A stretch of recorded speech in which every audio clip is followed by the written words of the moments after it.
no matter if you're a knight, fighting to better the world and find your lover, a thief, born unlucky and forced into a life of crime and stealing, a man, hardened and raised by the wilderness, forced to hunt and fight to survive all your life, or a dark priest, studying the secrets of this world and wanting to uncover the truth.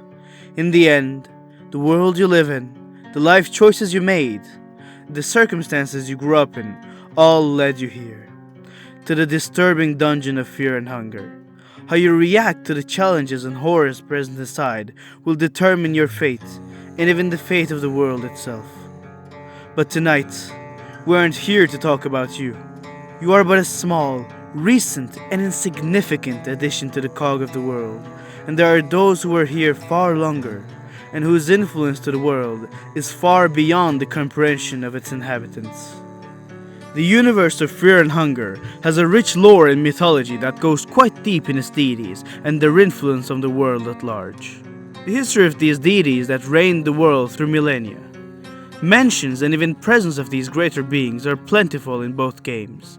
Many of them directly or indirectly, secretly or openly involved in the events that occur. But even with nearly omnipotent beings at large, the most recent one yet has quickly risen among them to be one of the most influential gods due to its deep ties to humanity. The god of fear and hunger. Just by its existence, it has pushed humanity to its limits and forced it to rapidly advance, creating the era of fear and hunger. Its power is so terrifying and influential that even the old gods that represent concepts like destruction or the moon have tried their best to stop its creation.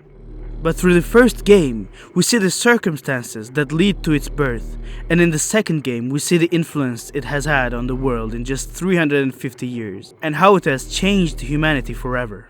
In its final form, the god of fear and hunger resembles an idol of a human, genderless and faceless, with a vaguely religious-looking attire and hat. Her appearance matches perfectly what she represents. While its power is comparable to that of an old god, it is human in origin, and came to exist solely to push humanity forward. So unlike the other gods that look unworldly and Lovecraftian, the god of fear and hunger looks shockingly human. While it no longer is human by any means, it is undoubtedly a religious figure created to lead humans down the path of progress through suffering, which explains the religious-looking attire. But to better understand the god of fear and hunger, we must first understand what gods represent in the fear and hunger universe. There are three types of gods that vary in power, age, and influence. Old gods that have inhabited the world for the longest time and have the greatest influence on it. They embody fundamental and primordial ideas like destruction, love, or darkness. There are 5 known old gods, but it is theorized that there may be more, but they have been forgotten with time. Ascended gods that are similar in power and influence to the old gods, but as their name suggests, have started their lives as humans and have ascended to godhood, and don't necessarily represent a concept. There are only 2 known ascended gods. Finally, the new gods, who were also once human like the ascended gods, and used the throne of Ascension to elevate themselves to godhood. In terms of power, they are far inferior to the old gods, but they still possess a strength that far surpasses that of mere humans. They aren't named after concepts, but after the nature of their souls. In Fear and Hunger, every being has a soul that compels them to do certain actions or seek certain things and determines the nature of the person. Thus, the new god, the dominating one, possesses the dominating soul, which makes him likelier to seek control over others, but also makes him arrogant and blind to his flaws. The enlightened one possesses the enlightened soul, which gives him bottomless thirst for knowledge, no matter the costs. The tormented one, which possesses the tormented soul, which makes him more prone to suffering. But this new god has used his misery and torment to rise above his conditions. The exact numbers of the new gods aren't known, but they far outnumber the old gods and ascended gods, and we even get to see a room full of them. And that's just what we see with our limited field of vision. It's implied that there's a lot more in there. As I mentioned before, all gods aren't equal in terms of power and influence in the world. While all gods are immortal to some extent, their immortalities vary. The new gods, being the weakest of the three, may have their physical forms killed and destroyed, but even after their deaths, their souls live on and go to the Great Hall, a different plane of existence that all new gods go to after their demise, and continue to exist and influence the world by manipulating and controlling important people and creating conflicts. The ascended gods have started out as mortals, but already had divine ancestry, and thus, when they achieve ascension, they become as powerful and influential as the old gods. By the fact that they were born mortal, and we see the body of a deceased one, we know that they aren't everlasting like the old gods, but even after their deaths, they greatly continue to influence the world around them. The old gods represent concepts that are integral to the world and humanity at large, and thus, as long as the concept exists, they cannot die. They are, as far as we know, everlasting and have existed for a very, very, very long time. A time so long that all the old gods except the trickster moon god have stopped caring about humans and have long stopped actively trying to influence them. All of the old gods and ascended gods are worshipped by cults and have their own totem and symbol, while the new gods and their influence on the world by manipulation is more seen by the world at large as a secret society that acts in the shadows. With the general idea on how gods work in Fear and Hunger established, we can now look at the most influential one of them all for the rapid progress of humanity.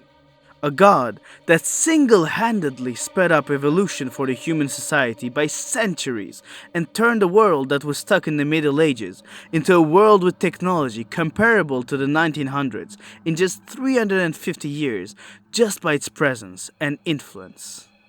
A god we the player are essentially creating during the first game, and as you may have guessed, I am talking about the god of fear and hunger.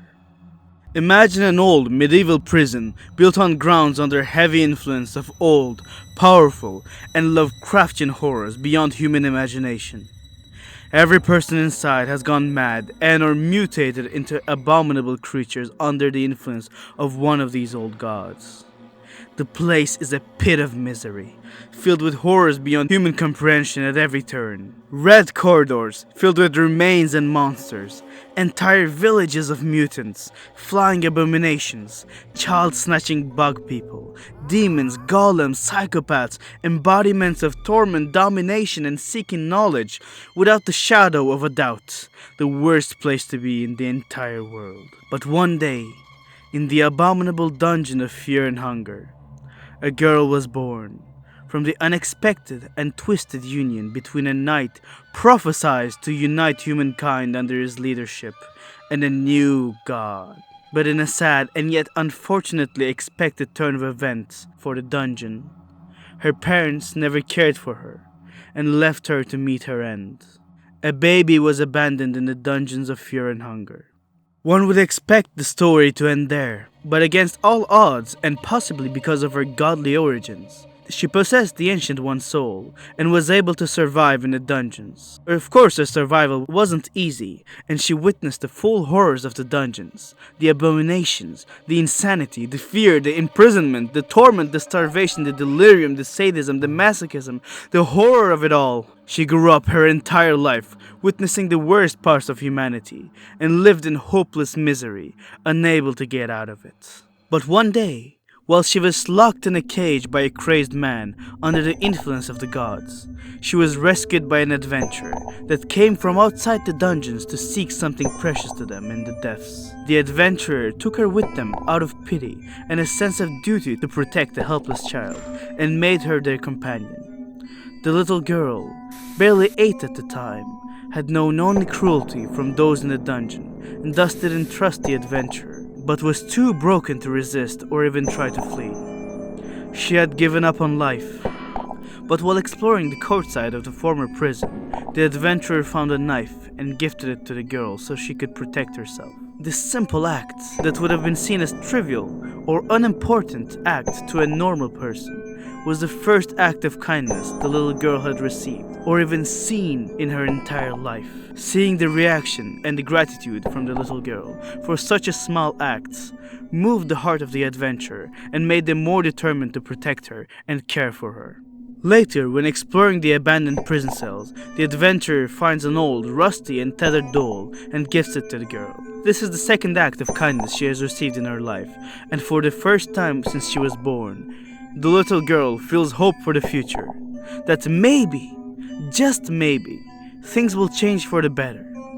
And this motivates her to move forward and push through the hardships of the dungeon with the adventurer. They move on from the narrow hallways and decrepit rooms to find an elevator. And without any other real clues as to where to go, they decide to take their chance and venture down below. They arrive at a cave hidden below the dungeons. They encounter grotesque monsters in their way, but persevere through the hardships. Later, in the caverns, they encounter a tall figure with fancy clothes and a cat mask. They first think it's human, but then realize it's Pocket Cat, the servant of the trickster moon god. Pocket Cat offers to trade with the adventurer for one of many powerful artifacts he has in his possession that would undoubtedly help in the unforgiving dungeons in exchange for the little girl. The adventurer is confused for a moment, but quickly refuses. It doesn't make sense. Why would the servant of an old god be here, and why would he offer powerful items to take the seemingly insignificant little girl? The sense that something is very wrong settles in the adventurer, but they decide to push through, together with the girl. In such an unjust and cruel world, they become a glimmer of hope for the girl. They continue through the caverns and discover mines with a village of mutated men inside. But closer inspections of the mines reveal that there's just stone, and no valuable minerals. So what were they digging for? The mutants in the village look distant and friendly, so they advance. Deeper in the mining village, they find a closed mouth on the ground, tied to an immeasurably immense being. They decide to leave it alone for now, but while exploring the village, they find the Cube of the Depths, a powerful artifact that connects their world to that of the gods. The adventurer, knowing the power of the cube, takes it, but is attacked by the mutated villagers. The girl tries to help, but she's weak and powerless to save her savior, even with her precious dagger, when they're suddenly saved by another adventurer that was exploring the depths of the dungeons to find something precious to him. In her life so far, the girl has only known fear, hunger, and suffering, and had no hope. She finally met someone willing to give her kindness and hope for a better life, while showing her to persevere despite the pain to achieve greatness. Now she had found out how truly powerless she was to fight back against the world on her own. While they continue exploring, they bond over their shared suffering outside but also inside the dungeons. They eventually find a cell that contains a man, motionless on the floor. The adventurer stands in agonizing regret before the body. It seems the man was important to the adventurer. The little girl feels a sense of familiarity with the man, but cannot understand why. But no matter what happens, the adventurer wants to get to the bottom of this place and understand what really drove the man here. So they decide to persevere through the pain. They continue making their way in the depths, battling monsters and exploring. They eventually meet the new gods, and one of them tells the adventurer that the new gods tried to break humanity away from the influence of the old gods, but weren't able to succeed. Anything the new gods tried was pointless under the influence of uncaring gods of immense power, and it seemed like humanity was doomed to be oppressed by them for eternity. But then, this particular new god, the Endless One, has an idea on how to break humanity out of these shackles. She had joined with the man that was prophesied to lead humanity, and had had a child with him. She theorized that the blood of the prophesied one and a new god running through her veins, she might become powerful enough to contest the influence of the old gods in the right conditions, and so left her daughter in the dungeons of fear and hunger, so that she could be as close as possible to their influence and learn to strive for more. And with the prophesied one dead in the prison cells above, the little girl that was with the adventurers since the beginning was her daughter and humanity's only hope. After learning this information, the group was shaken, but decided to push forward and decide what they will do later when they had acquired more knowledge. The new god tells them that they need to go inside the giant creature in the mines, where the influence of Grogroth, the old god of destruction and sacrifice, is the strongest. But to enter, they need to weaken the giant as much as they can to open its mouth. The adventurers and the little girl scour the dungeons, and they manage to find the 3 hearts of the giant, harboring a large influence from the old gods, and by slashing them, they manage to open his mouth. The group are fearful of what will come next and what horrible fate might befall them if they continue, but they are too far in to look back. They need to see this through to the end. All the pain and suffering that not only the group but also everyone in the dungeons and even outside of them went through needs to mean something. They need to confront the old gods one way or the other, and with the help of the little girl, it just might be possible. They enter the giant and immediately regret their decision. The air is filled with a horrible and indescribable stench, and a feeling of terror and uneasiness begins to befall the party, but they push through. Deeper inside, they find an uncountable number of bodies lined like a pathway. The little girl starts to follow them as if by instinct, and the adventurers follow her lead. Finally, the girl reaches the edge of the pile and turns toward the adventurers. They instinctively understand something horrible is about to happen. And before they can even think about running away, the little girl starts to transform. First, her body starts to twist around and she attacks her former friends. The adventurers are able to protect themselves and push her back a little bit, but she transforms again, her body crumbling and reforming, clearly going through immense reconstruction from the inside and outside, now looking like a twisted statue. The group tries attacking her, but there's nothing they can do. The statue-like shape continues to grow and starts to open from the belly. Something powerful is being born. She grows immensely, and part of the god she is becoming is visible. She is shedding her old form and ascending to godhood. Finally, the god of fear and hunger is born. She ascended to true godhood with the influence of her godly ancestry and the influence of the old gods have had on her whole life. Her new form reflects her views on humanity and her experiences.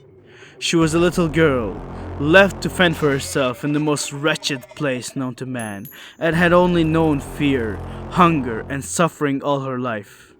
But one day she met someone who showed her the kindness humanity can have, and gave her a new feeling: hope. Through pain they persevered together, and were even saved by another. This taught the little girl that pain and suffering weren't only to tie them down, but could be used as a motivator to rise above as long as they had hope. And that sometimes, no matter one's strength, humanity needed each other's help. She accepted her role as a leader of humanity and became an ascended god, more powerful than any new god and rivaling the old gods in power and influence. But yet, through her past as a human and compassion for her fellows, her entire being became a vessel for her idea on how to push humanity forward. After ascending, there was nothing the adventurers could do. This wasn't a new god or just another strong being. This was a concept embodied into the figure in front of them. The god of fear and hunger acknowledged their suffering before they passed away from being in the presence of a god. As you can see from the backstory, which is basically the plot of the first ending of Fear and Hunger, the god of fear and hunger is an ascended god which rivals the old gods in the fact that it represents an integral idea to the world and its inhabitants. Fear, which is the basis for a survival instinct because we fear losing our lives, and hunger, which is the need for fuel that every single living being from human to animal to plant to bug needs to live. But if the god was something so shallow, I wouldn't have put the emphasis on all of those details during the story, and probably wouldn't have made this video either. The truth is that this god represents much more than those ideas we first think of. The god of fear and hunger as a bigger idea represents hope personified. You might think that I have lost my mind, and while that is partially true, just listen to me for a moment. The girl who lived in fear and hunger was able to ascend because she witnessed and experienced the lengths she and others were willing to go to survive in critical conditions. So to give humanity the power to advance, she made people more fearful of everything, which gave them the need to not only defend themselves from everything, but also try to understand everything better. This led the path to huge scientific and humanitarian advances. She heightened their hunger, which is their need for fuel, so agricultural and industrial advances were made. She has taken on the burden of representing darkness and human suffering, so that under the heavy weight she puts on humans, they rise above or get crushed by it. And in the end, it is seen as a being that motivated humanity to progress out of the medieval era and into the modern era in an attempt to end that suffering. She was created with the hope that she would free humanity from the shackles of the old gods, and she achieved it by making them strive and hope for a better world. He does struggle, and in struggling he suffers, and in his will to end his suffering, he finds the strength to push forward. In the end, the god of fear and hunger is a being on par with the old gods. After centuries of struggling, mankind has gained a greater deity that understands and embodies the misery of human existence. It becomes the force that drives industries, science, commerce, the progress of mankind, and all its accompanying evils. Thus begins what will be known as the Cruel Age, the Age of Fear and Hunger. Thank you guys for watching. Please don't forget to like and subscribe. I really need it. I'm a huge fan of this series, even though I struggle a lot. I may make other videos about this series, and especially Termina in the future, so please let me know if that's something you'd be interested in. This was WellFell. Thank you for watching, and see you next time.